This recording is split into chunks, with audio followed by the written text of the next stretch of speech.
¿Se oye? Sí. Bueno, se ha hecho un poco largo ya desde el tercer día y ya es la tarde. Espero que no se duerman, o bueno, si se duermen al menos que no se note o no se entere demasiado la gente. Cuando empezó esto, yo traje una presentación hecha en LaTeX y de golpe vi que todo el mundo estaba mostrando presentaciones hechas en Python y me sentí mal.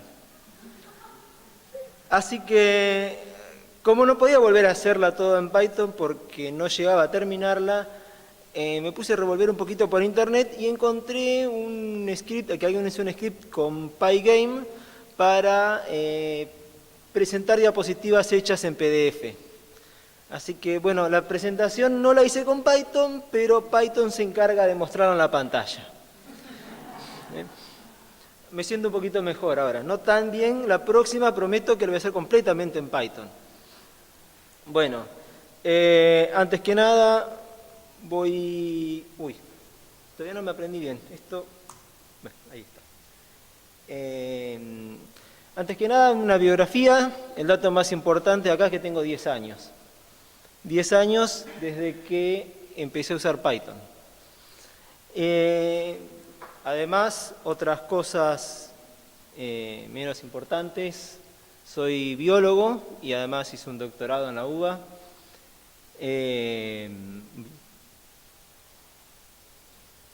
Trabajé con muchos bichos diferentes desde que me egresé en el 98. Empecé con mosquitos, seguí con hormigas, grillos, avispas de la madera, unas avispas que matan a los pinos, se los comen, mosquitas varias, abejas, escarabajos y demás. En muchos de esos trabajos, en los papers que hice con esos trabajos, usé Python. Actualmente trabajo en el INTA Bariloche, hago modelado matemático de ecosistemas y también modelado matemático de comportamiento de insectos. En la mayor parte de ellos, de esos trabajos, uso Python para analizar los datos. Bueno, en este caso voy a presentar un trabajo que empecé hace un poco menos de un año. Hasta ese momento venía siempre haciendo trabajo en entomología y me volqué un poco más hacia el tema del clima. En ese momento se armó un pequeño revuelo por esto, porque en el INTA de allá, la gente que trabajaba en sistemas de información geográfica está acostumbrada a trabajar con paquetes. Y consideraban que los paquetes le brindaban todo lo que necesitaban y que el desarrollo de algún software nuevo, algún modelado nuevo, era completamente innecesario porque los paquetes llevan a hacer todo lo que ellos necesitaban, no se necesitaba nada más. Por supuesto que yo los ignoré y seguí para adelante, con lo cual me gané 4 o 5 nuevos enemigos que por suerte no vinieron a esta charla. Bueno, el tema que hay básicamente es un sistema para prevenir sequías, pero no es que bueno, va a dejar de llover, llamamos a las nubes y entonces llueve. Eso no se puede hacer, estamos en sistemas semiáridos como es el norte de la Patagonia. Lo que en realidad se trata es saber cuándo va a venir una sequía dentro de un tiempo razonable de anticipación y en el medio desarrollar estrategias paliativas para que básicamente el productor pueda sobrevivir, no se funda en el medio, no se le mueran todos los animales. Y en el caso de los sistemas ganaderos extensivos, como el norte de la Patagonia, la sequía es el principal problema. La sequía viene relacionada con otros temas. En primer lugar, la sequía no es solo falta de lluvias. Tenemos necesariamente que haya lo que llamamos sequía meteorológica, ¿no? Pero no es condición suficiente. También importa la vulnerabilidad del sistema. Es decir, los sistemas naturales, la sequía es parte de la dinámica del sistema. Puede ser una tragedia, se pueden morir muchos animales, pero sigue siendo parte de la dinámica natural del sistema. Si tenemos un sistema que no es un sistema natural, sino que es un sistema productivo donde tenemos una población humana que ha puesto animales y que extrae energía de eso en forma de biomasa, de pelos, de carne, de lo que sea, ese sistema uno está extrayéndole cosas, entonces le está aumentando la vulnerabilidad. Sabemos a partir de un poco del sentido común y otra cuestión de que leemos, de que una excesiva carga de animales en un lugar produce una degradación y aumenta lo que llamamos desertización, es decir, que se remueven las plantas y después no pueden volver a crecer. Pero no es el único problema. Además tenemos de esa vulnerabilidad provocada por la actividad humana la época de la sequía. En algunos lugares no importa solamente si deja llover, sino la época que deja de llover. Si deja de llover en invierno, por ahí no es tan problemático como si deja de llover en verano, respecto a lo que llueve normalmente en ese lugar, en esa época. O en otros lugares es a la inversa, según cómo esté la napa y según el tipo de vegetación que haya ahí. Y finalmente también importa qué tipo de medidas podamos tomar. Las medidas que podamos tomar para paliar la sequía no son riego. Es decir, en esta zona hay que olvidarse de regar. Se puede decir, depende del tipo de actividad de producción, si se puede darle forraje a los animales para que no se mueran, o se puede sacar los animales, se puede evitar que se fecunden animales, bueno, hay muchas posibilidades y eso depende de cada sistema. Entonces, el tema de la sequía es un tema no solamente meteorológico, no es un tema ecológico, ecosistémico, sino también es un problema social. Bueno, acá hice un pequeño diagrama más o menos de qué trata. Tenemos, acá sí, las cosas me permiten. Bueno, lo primero que tenemos es el clima. Dejó de llover. Esto tiene que ver con las características del suelo, cómo afecta a la vegetación. También tiene que ver el uso de la tierra, y el uso de la tierra está relacionado con la estructura social. El uso de la tierra es la actividad económica que se hace sobre ese ecosistema. Finalmente, la vegetación debilitada por la sequía es menos resistente a las plagas y suele pasar que unos bichitos que llamamos tucuras o langostas, esos bichitos que saltan verdes, empiezan a aumentar en gran cantidad durante las épocas de sequía y se empiezan a comer la vegetación, compitiendo, ganándole en la competencia a las ovejas, por ejemplo, ¿no? En este caso. Todo eso influye en lo que llamamos la sequía.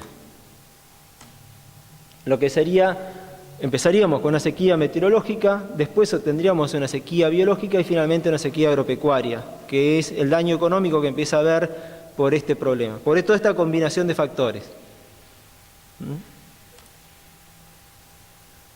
Entonces, trabajar sobre esto requiere un enfoque multidisciplinario. Tiene que haber un componente obvio de predicción meteorológica. Tiene que haber un análisis de la vulnerabilidad del sistema. Tiene que haber una monitorización de la abundancia de los insectos plagas, de manera de también predecir si podemos llegar a tener un problema de plaga. Y tenemos que tener un trabajo sobre redes sociales, de cómo interaccionan entre sí la estructura social de los productores, no solamente qué están plantando, sino cuál es la naturaleza de la relación de la gente que vive en ese lugar, fundamentalmente apuntando a pequeños productores, que son los más vulnerables. Y todo eso en el medio ven un valor, una sigla que se llama NDVI, que es una variable que mide en los satélites que nos permite decir el estado de la vegetación. Eso voy a volver un poquito más adelante. Bueno, entonces esto requiere un conjunto de herramientas. En primer lugar, la básica de todos es CP, que es lo que viene acá, bueno, en esta reunión. Debajo de todos esto que vaya a explicar siempre está al menos NumPy, ¿no? Y Matplotlib para graficar y algunas cosas de CP. Otra herramienta de Python que ha resultado muy importante, que estamos usando de manera muy intensiva, es una biblioteca llamada PMC. Para cualquiera que esté en estadística, en estadística como el lenguaje libre que domina es el R. Para este caso, los métodos de Monte Carlo, que se usan mucho en estadística bayesiana, el módulo de Python para métodos de Monte Carlo es sumamente completo, sumamente avanzado y sumamente fácil de usar y sumamente flexible. Tiene todo, es lo mejor que hay, no hay ninguna otra biblioteca de Monte Carlo que se pueda comparar a la que tiene Python. Una recomendación para cualquiera de ustedes que esté haciendo algún tipo de estadística es pegarle una mirada a esta biblioteca. Lamentablemente no tiene un logo lindo, así que tuve que poner la salida a los programas. Bueno, esta sí tiene un logo más lindo, es un tipo de base de datos que se usa mucho en clima, que tiene unos bindings en CP y que es sumamente útil, y además les gusta El Señor de los Anillos. Después, bueno, tenemos las imágenes satelitales que vienen en archivos TIFF o en archivos ASCII. Generalmente las levantamos y las levanto y proceso usando GEDAL o PIL, ¿no? Bueno, en realidad GEDAL usa PIL para levantar la imagen. Después, hace un tiempo empecé a hacer cálculo en la GPU y usando PyCUDA. No encontré el logo de PyCUDA, pero esto me apareció antes en el buscador de imágenes de Google y me pareció divertido, ¿no? Yo quiero proponer que PyCUDA use el pescadito este como logo. Bueno, y tenemos las intenciones de hacer trabajos en redes sociales y yo casi tengo convencido al muchacho que trabaja con redes sociales que para el análisis cuantitativo use Python. No he usado yo nada todavía en redes sociales, pero existe la posibilidad de aquí a un año, si alguno quiere hacer un doctorado, nos escriba a nosotros y trabaje. Una posibilidad es NetworkX, puede ser alguna otra, pero si quiere alguno trabajar haciendo un doctorado con redes sociales, escribe en la lista y yo lo ignoraré o buscaré según como me parezca su perfil, luego de buscar imágenes de Google o Facebook. Bueno, entonces yendo al grano. Después de toda esta cháchara de la cuestión social, el clima y todo esto, resulta que yo me he quedado con la sequía biológica. Es que, bueno, esta es la parte que estoy trabajando yo en lo particular, ¿no? El resto es cada una de estas otras partes hay una o dos personas más haciendo. Lo que venía diciendo era este tema de la vegetación. ¿Cómo es la vegetación afectada por cómo se va produciendo el patrón de cómo es que cada tanto hay un problema de productividad en la vegetación? Entonces, en este caso trato de, porque es un trabajo que estoy haciendo y el programa todavía está corriendo en la estación experimental, entender la dinámica intrínseca del sistema sin recurrir a las obvias variables externas. Sabemos que el clima modula la productividad de la vegetación, pero a veces es necesario por ahí estudiarlo a una variable sola. Tenemos las bases de datos y estudiarla sola sin todavía mirar las otras. Hay otro muchacho, un tesista mío, que es meteorólogo, que está haciendo el estudio del clima y la relación entre el clima y la productividad. Pero bueno, eso es su tesis, lo presentará en su momento. Entonces, en este trabajo, la variable respuesta con la cual yo estimo que está habiendo un problema en un lugar es el llamado el índice de vegetación normalizado, NDVI por sus siglas en inglés. Básicamente es una variable que varía entre -1 y 1. Si el valor es menor o igual a 0, son zonas que no hay vegetación, generalmente cuerpos de agua, nieve, nubes o también zonas que la vegetación fue removida, como en algunas zonas en el norte de Neuquén, que la vegetación fue removida para poner torres de petróleo. Bueno, esta es la misma diapositiva, pero yo no me podía decidir cuál de las dos era más linda. Acá tiene más o menos, es menos linda porque no tiene los arbolitos, pero tiene explicado cómo se calcula.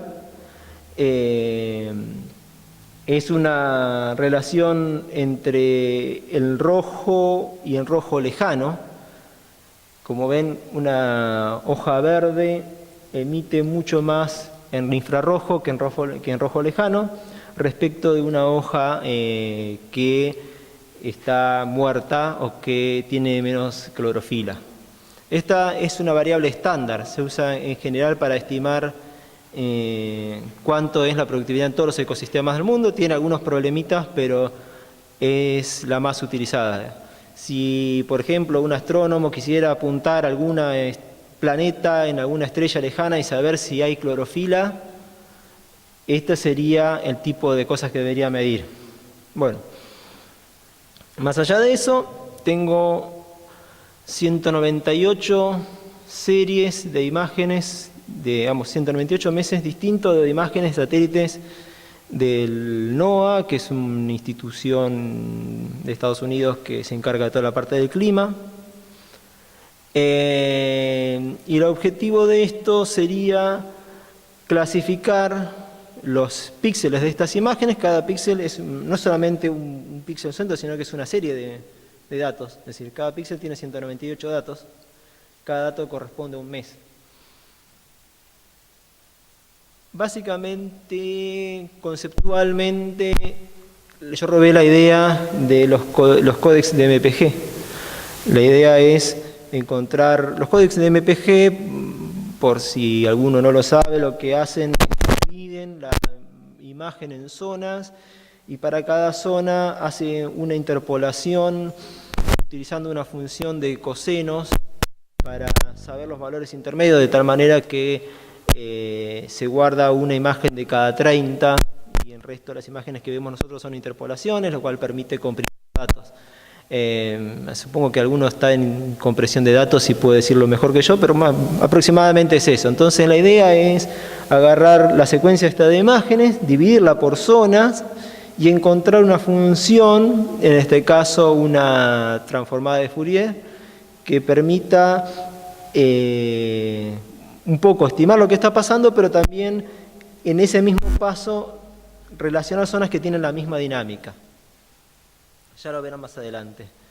Bueno, hay en la imagen descontada las zonas que, con la máscara, la zona de los cuerpos de agua, los océanos, Chile, Chubut, la provincia de La Pampa. Es decir, nos quedamos con Río Negro y Neuquén. Tenemos 250.000 píxeles, aproximadamente 1 kilómetro por 1 kilómetro. 198 meses, como ya había dicho. Casi todo el cálculo ocurre en la GPU. Y bueno, ahí dirán, bueno, la GPU no se la programa directa con Python, en este caso es un código C de esta biblioteca CUDA, pero que lo llamo desde Python. Toda la entrada y salida de datos, todo el resto es Python, o algún módulo de Python.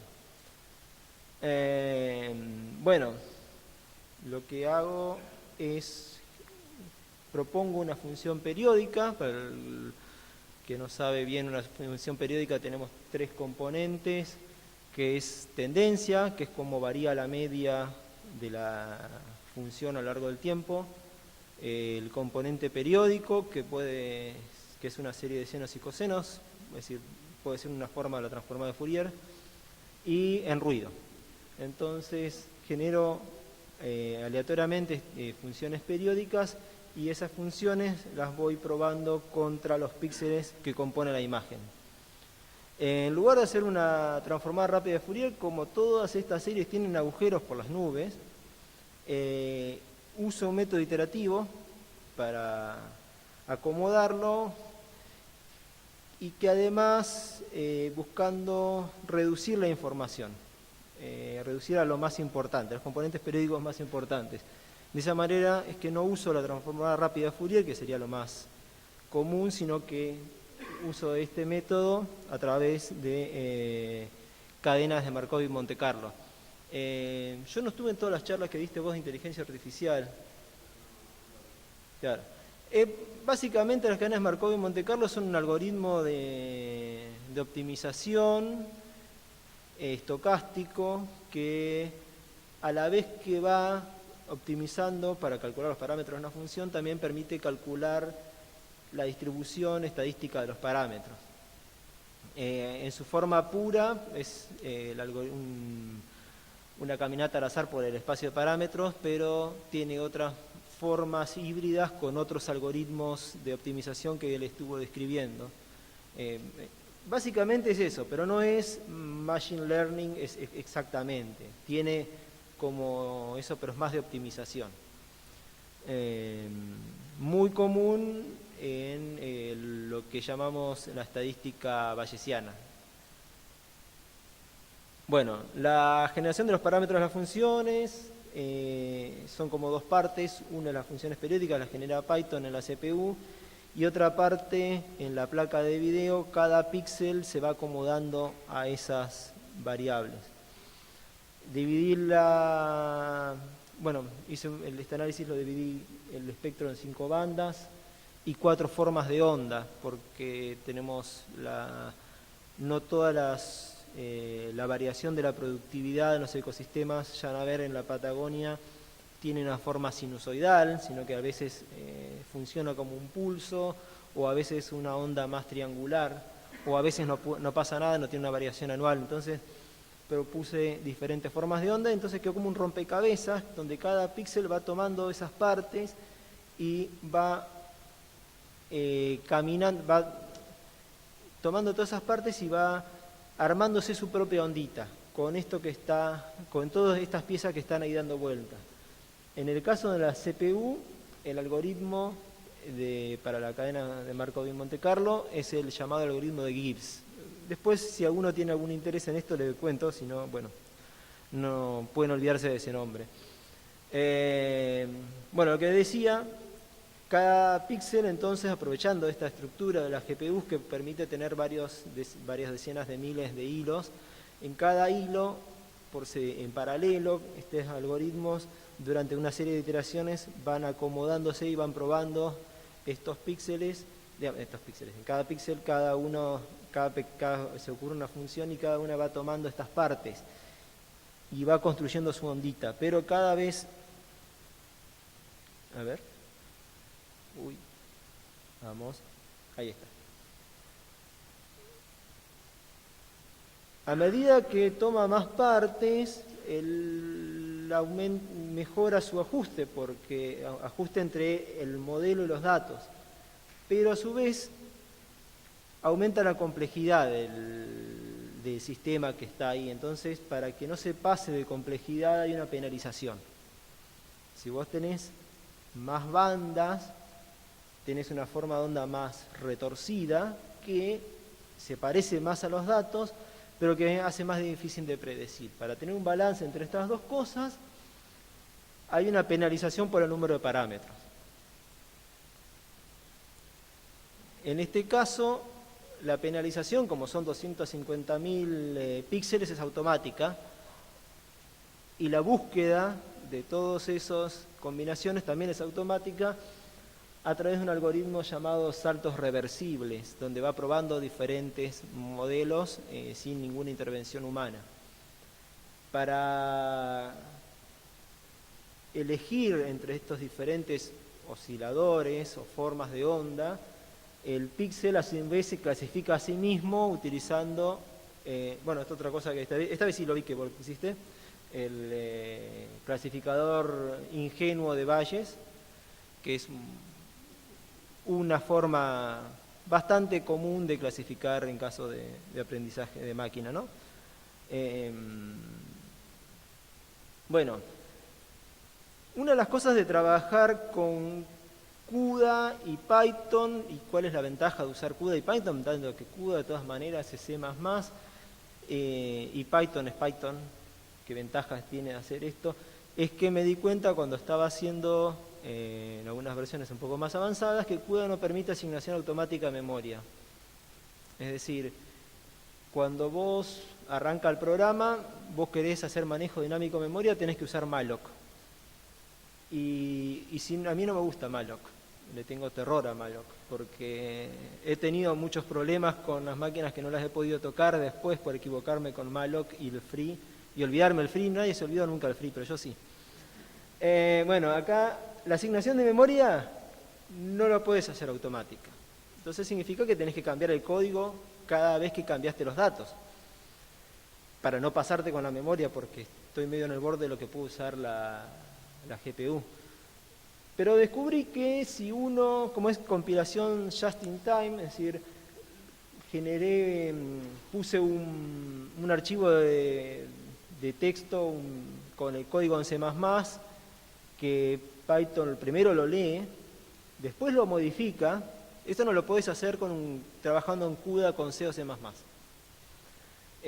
Python lee el código, lo modifica y recién después lo compila y busca las funciones. Hizo mucho más eficiente, porque me permite ahora tomar justamente el tamaño de la memoria que necesitaba y no mucho más. Normalmente en caso C no hubiera podido. Con una simple función de reemplazo de string, ¿no?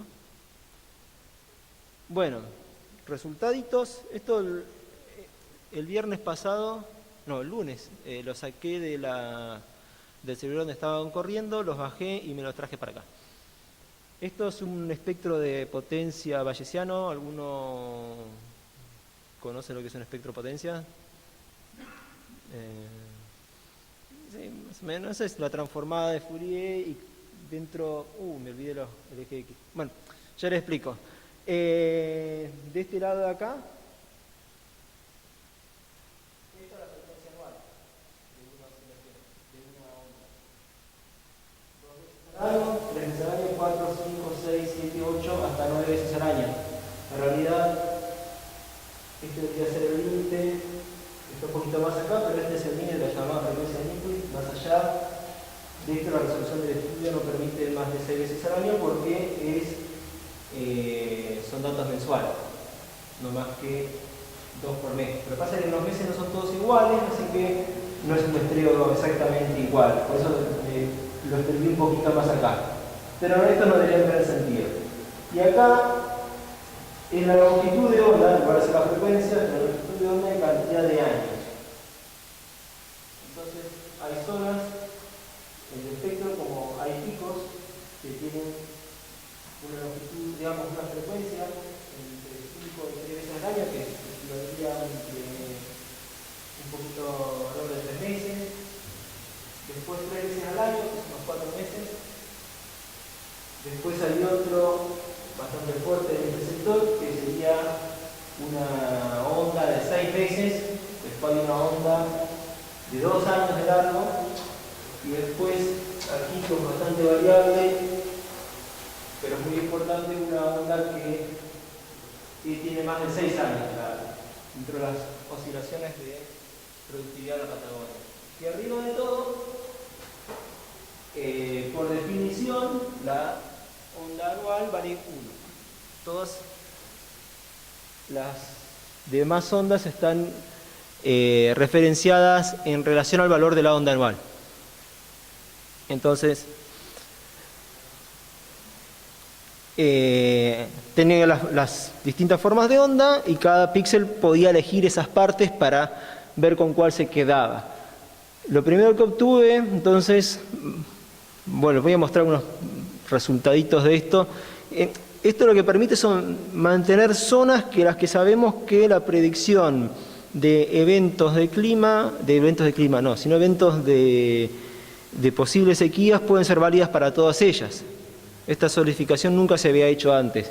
Tenemos un oscilador anual sinusoidal puro y que se corresponde con estas zonas blancas, clasificadas según el algoritmo de Gibbs, ¿no? Tenemos la zona de la cordillera, bien claramente fuerte, y después algunas zonas más aquí cerca del mar. Después hay otras zonas que hacen la ondita cuadradita, que son estos pulsos, que son zonas un poco menos importantes en área, en tamaño.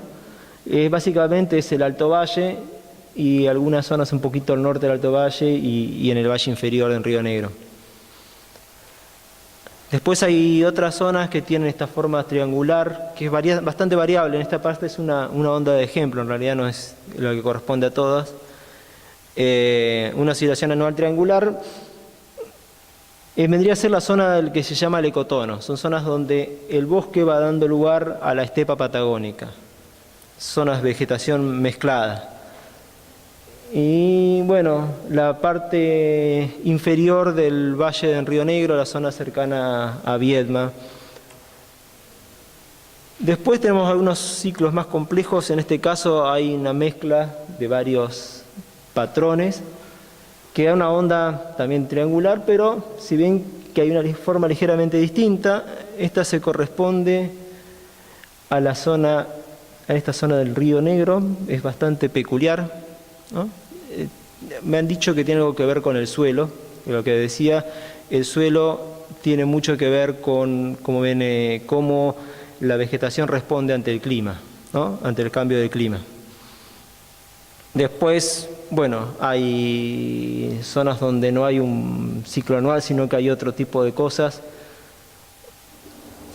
que bueno, son zonas de vegetación bastante variable, en lo que llamamos el monte, y la zona de Balcheta, un poco más complejos, algunos ciclos mezclados de largo plazo con ciclos anuales. Sinusoidales son, bueno, estas partes fundamentalmente fuertes en la zona de Bariloche, y lo mismo pero con zonas de pulsos. El azul es el intervalo de confianza, de credibilidad. Es decir, más o menos es el error. Ya empiezan, al principio, como era simplemente una onda anual, no había tanto intervalos, pero ahora a medida que la onda se torna más compleja empieza a haber más error en su forma. Estas no son muy importantes, pero cuando se trata de aserrado es la mayor parte de la Patagonia, de esta zona del norte de la Patagonia. Nuevamente, lo que es importante con esto es que sabemos que si hay algo que va a ocurrir por aquí, acá está. Si podemos predecir un evento que pueda ocurrir en esa zona, muy probablemente esté pasando una dinámica parecida aquí y aquí en todas las zonas blancas. Esta es la idea de estos mapas. Una vez que ya tenemos esto, podemos reducir la información con la que estamos trabajando y empezar a trabajar con prácticas de mitigación, y esas prácticas serían las mismas para todas estas zonas.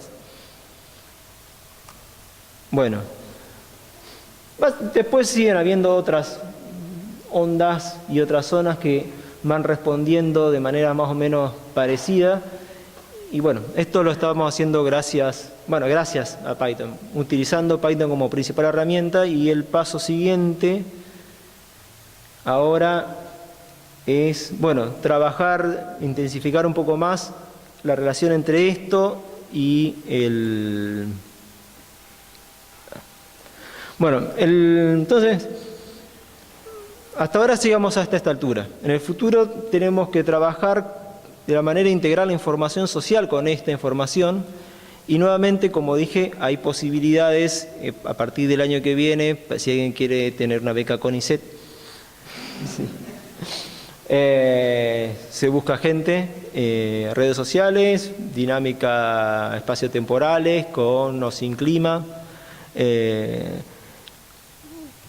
Será bienvenido a nuestro grupo. Bueno, es esto todo.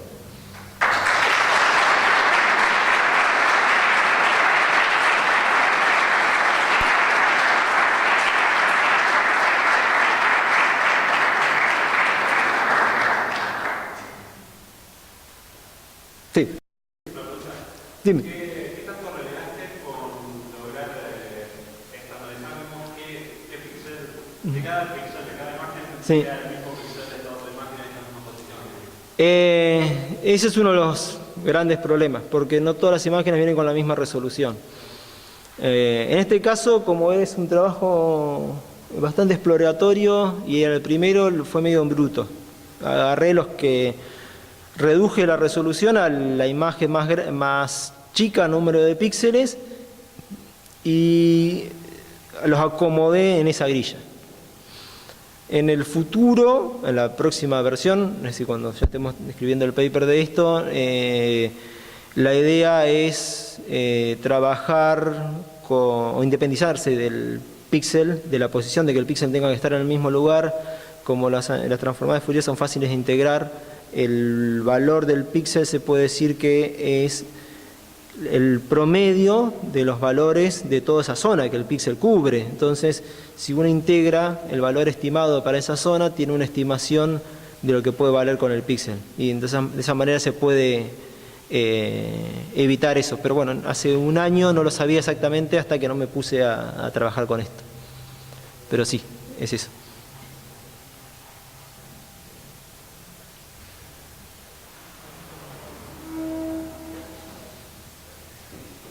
Bien. ¿Listo? Bien.